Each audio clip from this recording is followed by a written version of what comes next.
Good evening. I am your favorite celebrity.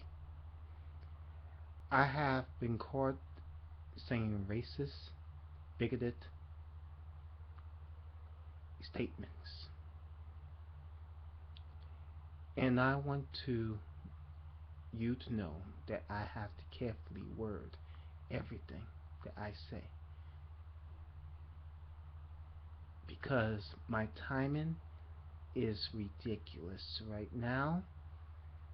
I could have said something the minute that it popped up and nib it in the bud, but I decided that I must let it be, grow it into a roaring fire before I say anything.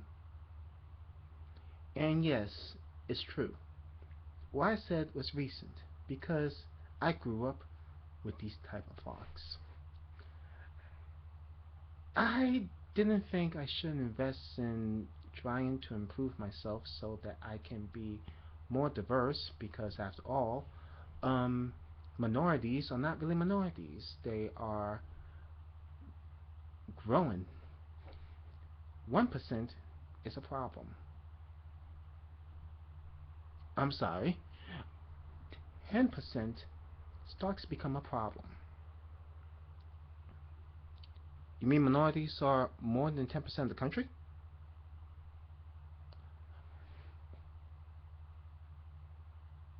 20% is a problem.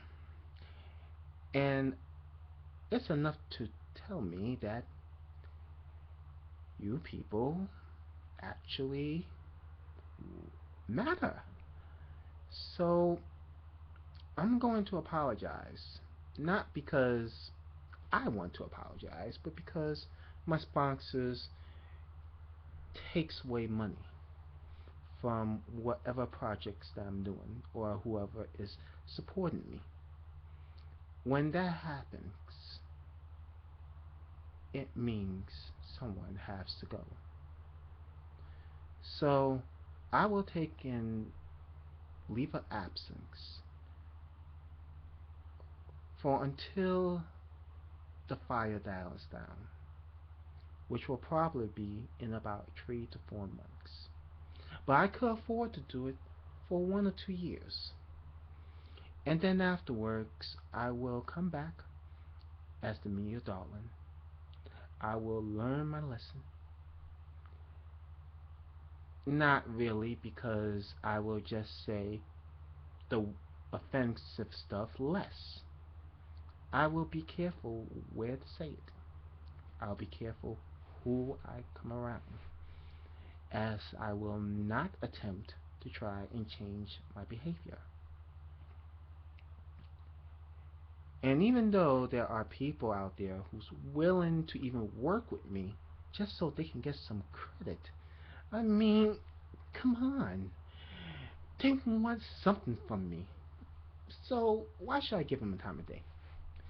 So, in short, I just want to say I apologize for upsetting my sponsors. That's it. Nothing else. Neat. I'll be back in a few years.